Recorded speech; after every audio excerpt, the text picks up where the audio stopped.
नमस्कार, welcome to career 247। मैं हूं प्रशांत धवन। नाउ जैसे आप लोग जानते हैं, इस साल का G7 समिट होस्ट कर रहा है कनाडा। पहले लंबे समय से यह सवाल पूछा जा रहा था कि पीएम मोदी एज गेस्ट यहां पर जाएंगे या नहीं जाएंगे। लास्ट में कंफर्म हो गया कि बिल्कुल पीएम मोदी यहां पर जा रहे हैं और सब लोग मान के चल रहे थे इस पूरे समिट में सबसे बड़ी न्यूज यही होगी कि पीएम मोदी का वेलकम कैसे होता है, इस समिट में क्या होगा। बट अचानक से डोनाल्ड ट्रंप ने कुछ ऐसी चीजें कर दी है जिससे पहली बात तो जो ये पूरा समिट है इसका मजाक बन के रह गया है। और क्लियरली डोनाल्ड ट्रंप लगता नहीं है कि इस ग्रुप को लंबे समय तक जिंदा रखना चाहते हैं। डोनाल्ड ट्रंप ने रिसेंटली एक बड़ी स्टेटमेंट ये दे दी कि ये चाहते हैं कि G7 का एक्सपेंशन हो, विस्तार किया जाए। ना जब विस्तार की यहां पर बात हो रही थी तो लोगों को लगा कि इंडिया जो एज ए गेस्ट कंट्री जा रहा है G7 समिट में, परहैप्स इंडिया को ऐड किया जाएगा एज ए G8 कंट्री, 8वां मेंबर भारत बन जाएगा। मगर नहीं, सडनली डोनाल्ड ट्रंप ने सारे वेस्टर्न वर्ल्ड को शॉक कर दिया ये बोलकर कि मैं चाहता हूं कि G7 को G8 बनाया जाए, रशिया को वापस लाकर। वैसे मैं आपको बता दूं, साल 2013-14 से पहले G7 G8 हुआ करता था, तब रशिया बिल्कुल इस ग्रुप का पार्ट था। बाद में जब रशिया ने इनिशियली क्राइमिया कब्जा लिया यूक्रेन का, उसके रिस्पांस में वेस्टर्न कंट्रीज ने G8 से रशिया को बाहर निकाल दिया और G8 बन गया G7। रिसेंटली ट्रंप ने यह कहा यह पश्चिमी दुनिया की बड़ी गलती थी। I look forward to that. The G7 used to be the G8. Barack Obama and a person named Trudeau didn't want to have Russia in. And I would say that that was a mistake because I think you wouldn't have a war right now if you had Russia in. अब अभी आपने सुना होगा Trump ने यह कह दिया कि बराक ओबामा और कोई ट्रूडो नाम का आदमी है, उन दोनों ने मिलकर रशिया को बाहर निकाल दिया था G8 से, फिर ये G7 बन गया। ये बहुत बड़ी गलती थी। और ये सारी बातें डोनाल्ड ट्रंप कनाडा में खड़े होकर करते हैं G7 समिट के दौरान।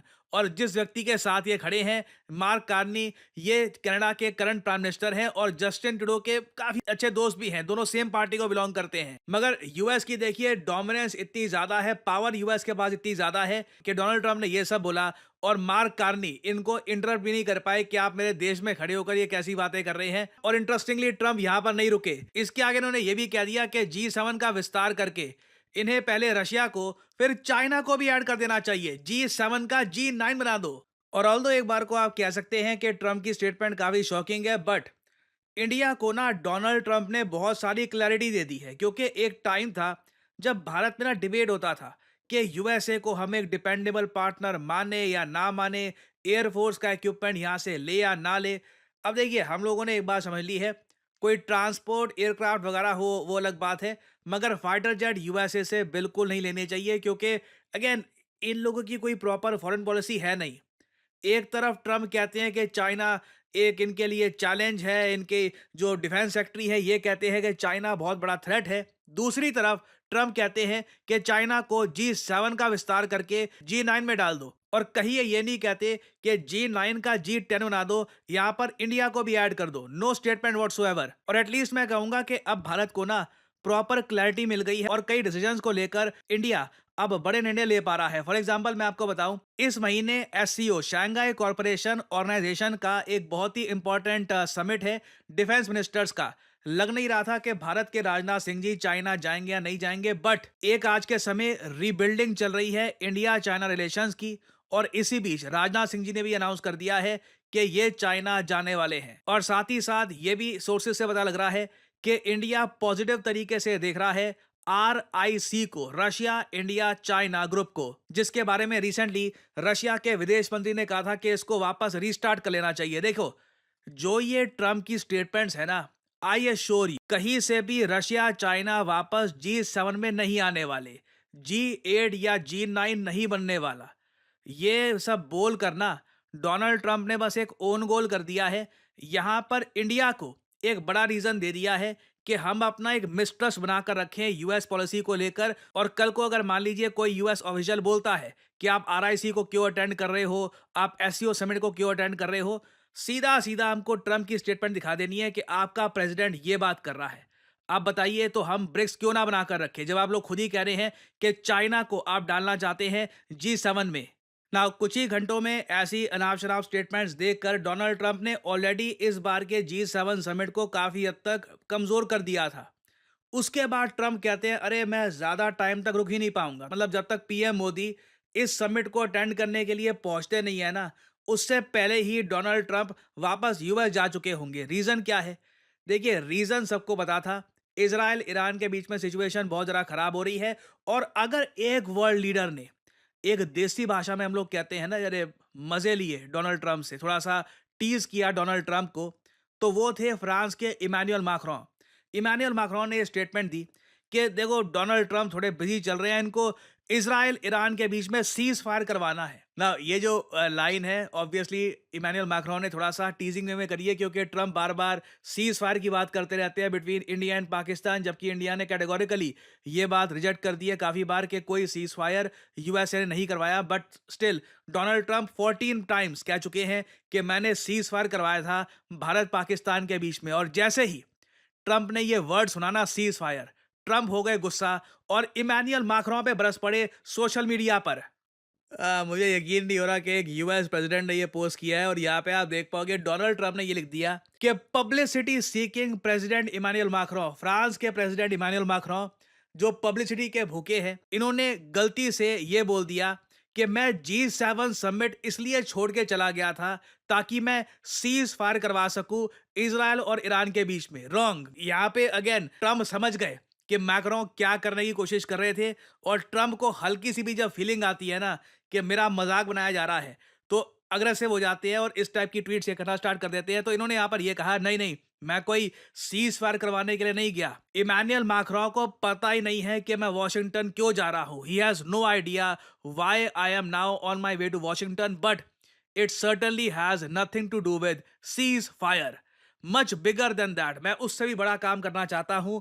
मैं चाहता हूं कि बिल्कुल ये वॉर इस बार खत्म हो जाए। I want to end it. इन्होंने कहा सीज फायर नहीं, इस बार बिल्कुल। अब एंड का मतलब क्या है कि कुछ रिजीम चेंज करवाएंगे ईरान में, तेहरान में हैवी स्केल पर बॉम्बिंग करेंगे कि कोई बचे ना, we don't really know. But Emmanuel Macron की स्टेटमेंट के बाद डोनाल्ड ट्रंप बहुत ज़्यादा गुस्सा हो गए, और इस बार के G7 समिट का मजाक ऑलरेडी बन के रह चुका है। यूएस प्रेसिडेंट यहाँ पर है नहीं। बातें चल रही है कि रशिया को यहाँ पर वापस ले आओ, जबकि रशिया पर सभी G7 कंट्रीज ने सैंक्शंस लगा रखे हैं। रशिया से कोई ऑयल परचेज करे तो बाकी G7 कंट्रीज उस कंट्री को थ्रेटन करते हैं, और अब ये कह रहे हैं कि रशिया को G7 में वापस लेके आओ, जबकि इसकी कोई सेंस बनती भी नहीं है, क्योंकि G7 कंट्रीज उस सिद्धांत पर बनी है कि ग्लोबली जो 7 लार्जेस्ट इकोनॉमीज होंगी वो होनी चाहिए इन द G7, G8 या G9।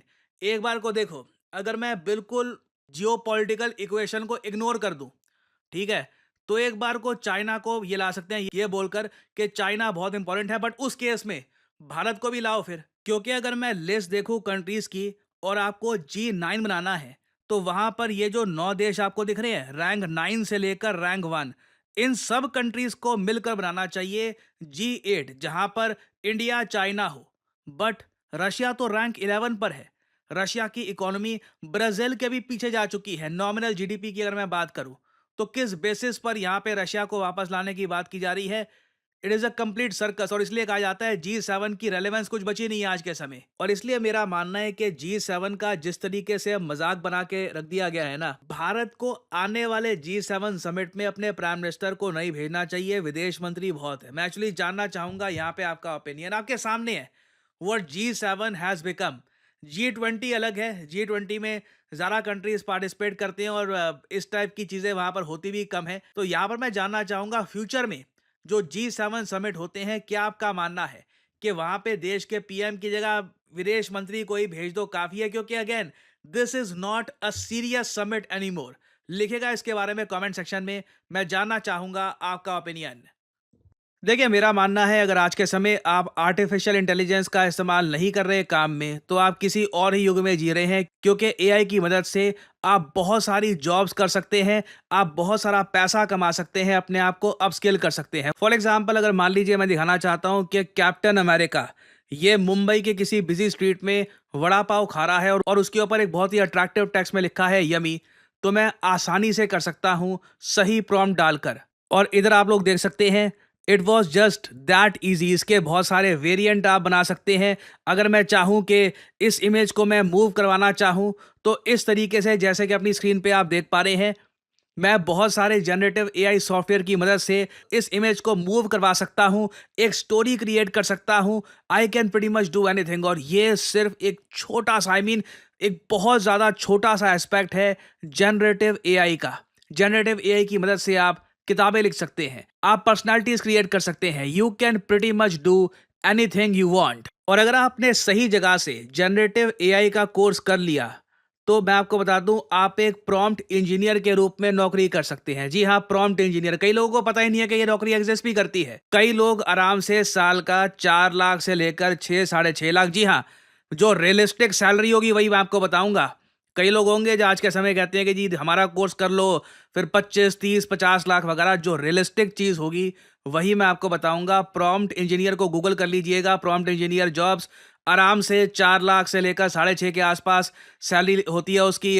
और डिपेंड करता है आपके एक्सपीरियंस पे। And you can start your career. आप खुद का एआई स्टार्टअप कर सकते हैं, आप कंटेंट क्रिएटर बन सकते हैं। आप लोगों ने मुझको देखा है, मैं कंटेंट क्रिएशन में एआई का कितना इस्तेमाल करता हूं, आप सबको पता है। तो अगर आप जनरेटिव एआई को प्रोफेशनल तरीके से सीखना चाहते हैं, लाइव क्लासेस से, कि जहां पे आपके सामने टीचर हो, आप टीचर से सवाल पूछ पाओ कि जी ये प्रॉम्प्ट ऐसे क्यों डाला है, ये प्रॉम्प्ट में ये चीज़ अगर मैं ऐड करूं तो रिजल्ट ऐसे क्यों आता है, ये सब चीज़ें आप समझना चाहते हैं तो करियर 247 का जनरेटिव एआई कोर्स हमने कर दिया है लॉन्च। आपको सिंपली क्या करना है, वीडियो के कमेंट सेक्शन में जाइए, यहाँ पे आपको लिंक मिल जाएगा, our generative AI for all. Now ध्यान दीजिएगा, इस कोर्स का नाम हमने स्पेसिफिकली रखा है जनरेटिव एआई फॉर ऑल। आप एक बिगिनर हैं, आपकी अभी तक नौकरी लगी नहीं है, आप नौकरी कहीं पर कर रहे हैं, खुद को अपस्किल करना चाहते हैं, कंटेंट क्रिएटर हैं, बेसिकली आप किसी भी स्टडी में आते हैं तो करियर 247 का जो ये जेन एआई फॉर ऑल है, ये आपको काफ़ी हद तक हेल्प करेगा। और इस पूरे प्रोग्राम के एंड में ना, खुद का एआई स्टार्टअप आप कैसे बना सकते हैं उसका प्रोजेक्ट भी साथ ही साथ किया जाएगा। ये सभी टूल्स को यूज कैसे करना है, chat GPT, Midjourney, DALL E, various type के आज के समय जो जनरेटिव एआई के टूल्स हैं, इनको इस्तेमाल कैसे करना है, ये सब आप सीख पाएंगे करियर 247 पे। आपको सिंपली करना क्या है, यहाँ पे अपना नाम डालिए, अपना ईमेल आईडी, अपना नंबर और ऑब्वियसली डिस्काउंट कोड यहाँ पर डालना PD10। And again remember, generative AI का प्राइस अभी 29,000 है और अगर आप कोड लगाते हैं PD10 तो ये प्राइस 26,000 के आसपास पहुंच जाएगा। सो एक गोल्डन अपॉर्चुनिटी आपके सामने। जनरेटिव एआई के वैसे कोर्सेज दुनिया भर में अवेलेबल हैं, बट ऐसा कोर्स जहां पे आपको लाइव क्लासेस मिलती हैं, आपको प्रोजेक्ट्स करवाए जाते हैं, आपको सर्टिफिकेशन मिलता है बाय NASSCOM, ये बहुत ज़्यादा रेयर है। So if you want to enroll, start your journey in generative AI. Thanks for listening, and as I always say, may the gods watch over you.